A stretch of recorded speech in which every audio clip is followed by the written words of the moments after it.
فيديو النهاردة هنعرف ازاي صممت الشكل ده على بلندر. اول حاجة بسيب الكيوب اللي عندي وبعدين بدوسله كنترول 2 او من موديفاير سب ديفيجن.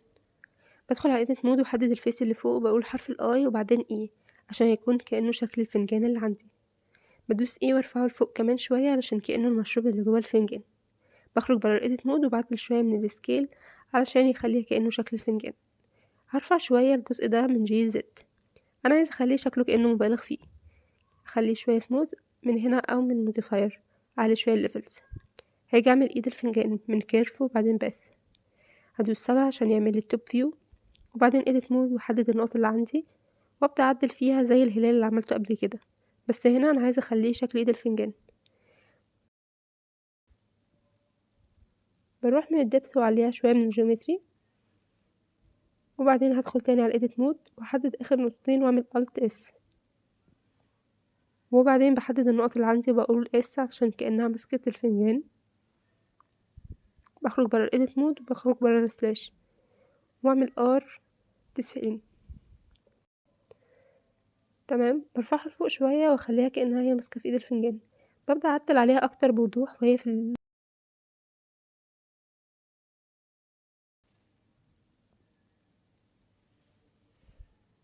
بدخل على edit مود وادوس اس عشان تخليها شوية اصغر وبعدين دي بسحبها شوية لبره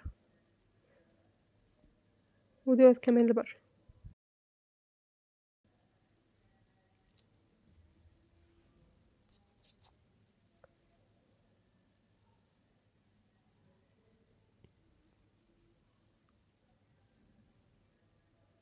اتخنها شوية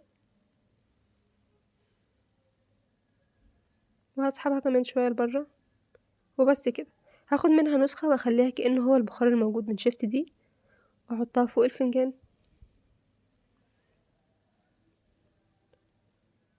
وهبدأ اعدل فيها من edit مود.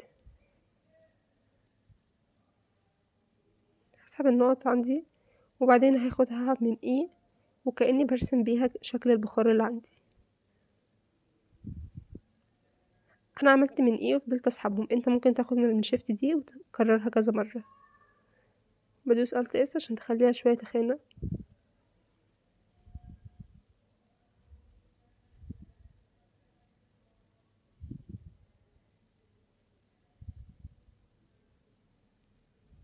الت اس هنا كمان ودي هسحبها شوية لفوق وهبدأ اعدل عليها.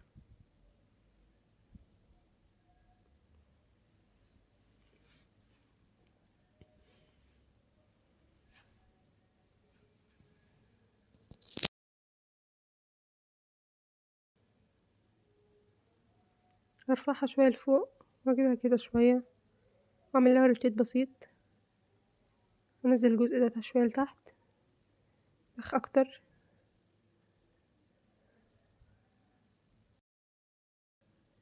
مم، وبس كده. هجيب كده شيفت وكليك يمين وهعمل كمان كيوب عشان ده هيكون شكل الكتاب اللي عندي. 7 عشان يبقى التوب فيو وبعدين اس وهدخل على الايديت مود، بس في الاول هظبط السكيل اكتر. هعمل اس زد عشان اصغره شوية وارفعه فوق شوية اكتر. هدوس سلاش وامسح عند الفيس ده عشان هما دول ده هيكون شكل كأن الصفحة اللي موجودة في الكتاب. باخد نسخة من ده وبقول شيفت دي وبخليه. هاجي هنا اعملها سوليديفاي وبعدين هزود عشان تبقى فيها عندي تخانة وبعدين هروح عند الاري واكرر منها كذا نسخة.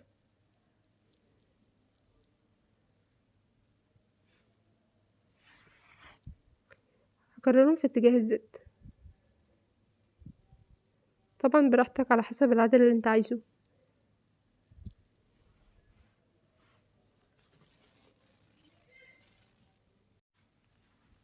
هنزلهم لتحت شوية وعلى اساسهم هغير شوية في نسب الكتاب الاساسي اللي عندي، ودي هتكون كأنها شكل الصفح اللي موجودة في الكتاب. شكلها بسيط، هي من نسخة واحدة قدرت اعمل كل ده. محتاج يتخن شوية وهروح برضو اللي فيه كأنه فيه تخانة. انا عايزة اكبر شوية الكتاب علشان يبقى ماشي مع الصفح.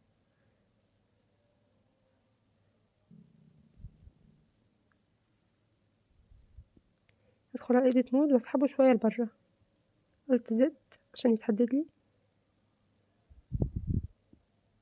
وبعدين لبره شوية يعني كده. تمام، هاجي بقى اكرر منه نسخ تانية. اول حاجة بس ان انا هزود شوية من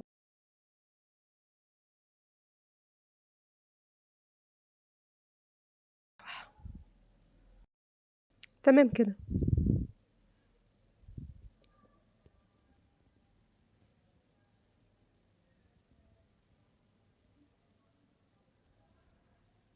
هبدأ اكرر منه كذا نسخة من شيفت دي عشان هخليهم هما كل ماتيريال مختلفة عن التانية، فمش هدوس Alt دي، هنزلها شوية تحت، بعدين هدوس حرف الR،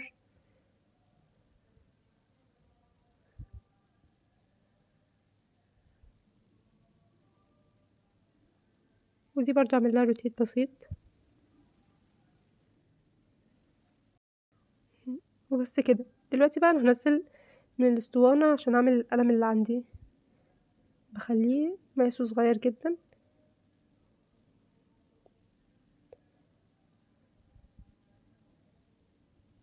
هعمل هنا اس في اتجاه الزد،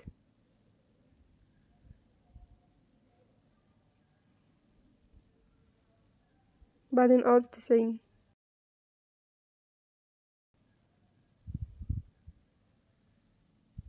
هرفعه لفوق شوية كأنه محطوط على الكتاب.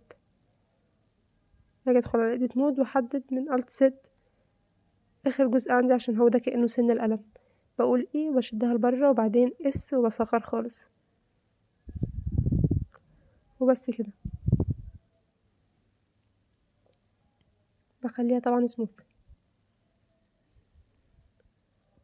هاجي بقى اعمل الاباجورة اللي عندي، هعملها من الفنجان بس، هعمل شيفت دي وبعدين R90،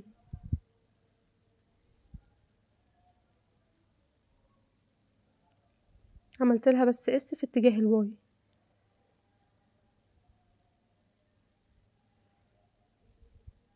عايزة اخليها شوية كأنها سميكة برضو من سوليديفاي من نوزيفاير.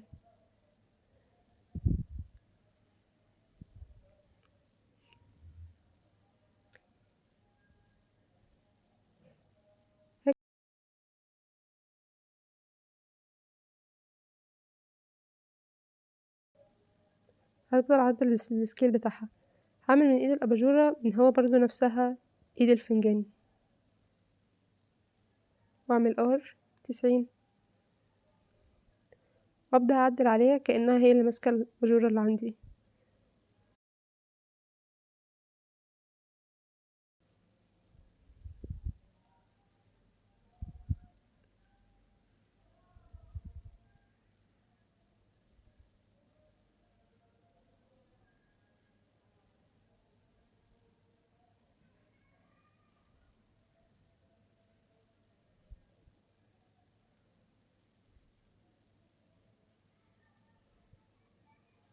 هنزلها تحت شوية، بعدين هخرج برا الايديت مود وابدأ اعدل عليها.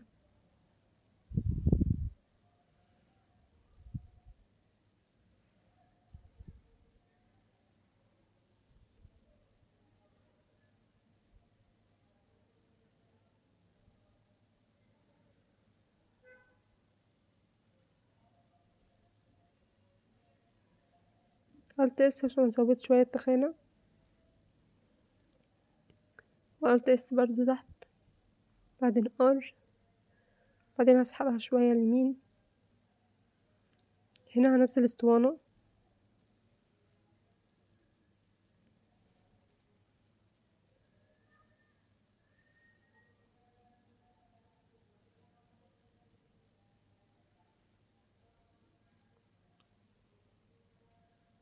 وبعدين هي كأنها اللي ماسكة عليها.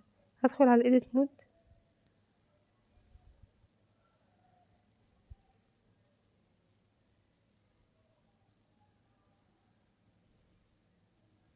واختار الفيس، ومنها ادوس I، وبعدين ايه وارفعها شوية لفوق كأنها هي اللي ماسكة الاباجورة.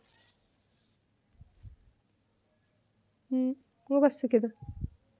هبدأ دلوقتي احط بقى الماتيريال اللي عندي، بس قبلها هحط عندي البلين عشان هو ده اللي هيكون هو من الخلفية، واقيس واكبر فيها عشان تكون مغطية مساحة الكاميرا كلها.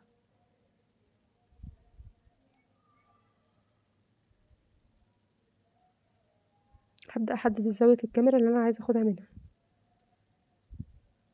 اعمل لها هنا روتيت بسيط،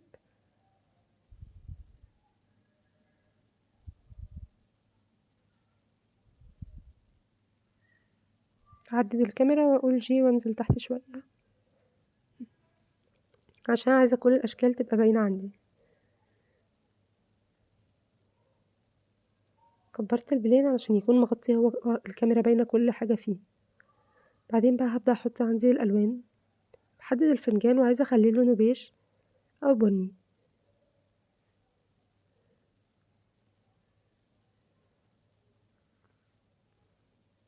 وبعدين بدخل على ايديت مود وبحدد اللي جوه الفنجان عشان ده اللي هيخليه لون مختلف.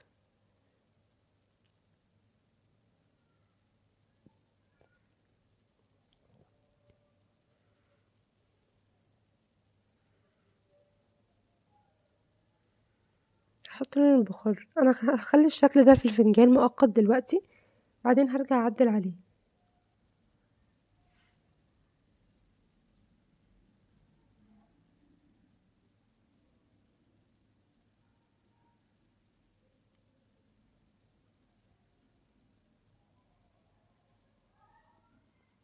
هبدأ دلوقتي احدد الوان الكتب اللي عندي، عايزة اخلي الالوان كلها فاتحة،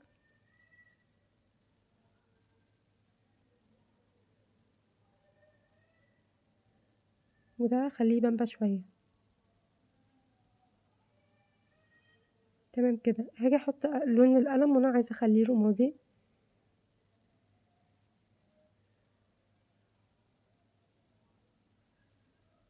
هاجي بقى احط لون الاباجورة اللي عندي، بختار اول حاجة لون اللمبة، انا عملت لها بي سيلكشن عشان احط لها اللون.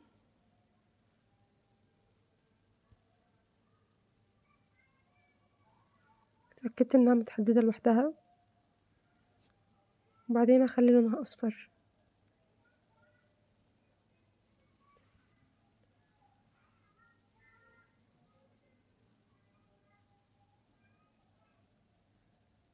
هصغرها شوية كمان، وبعدين هنزل تحت الاختيار ده وانورها شوية عشان في الاخير في الريندر كأنها بتنور.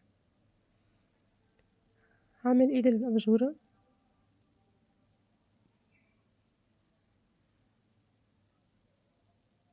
هعلي شوية من الميتاليك عشان اخليها كأنها معدن، وهخليها نفس برضو ايد الاباجورة.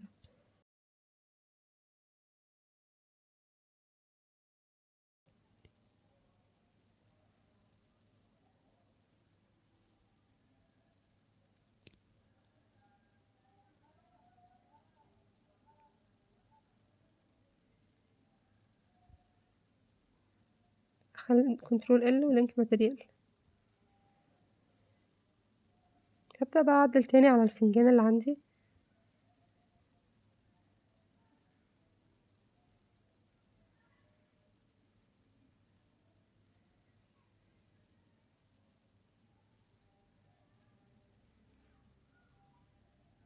بدوس تاني، بدوس inverses، بحدد الحاجات اللي انا عايزة اخليها اللون اللي جوه المشروب، اخليها اللون اللي جوه الفنجان.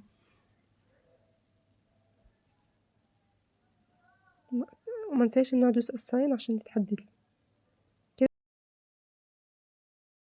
وهاجي عند اللون جوه المشروب اغمقه شوية،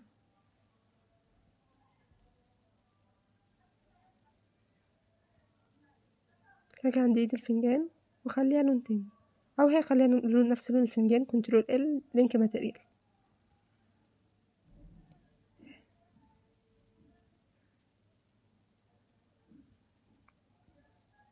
هاجي لون البلين واخليها لون فاتح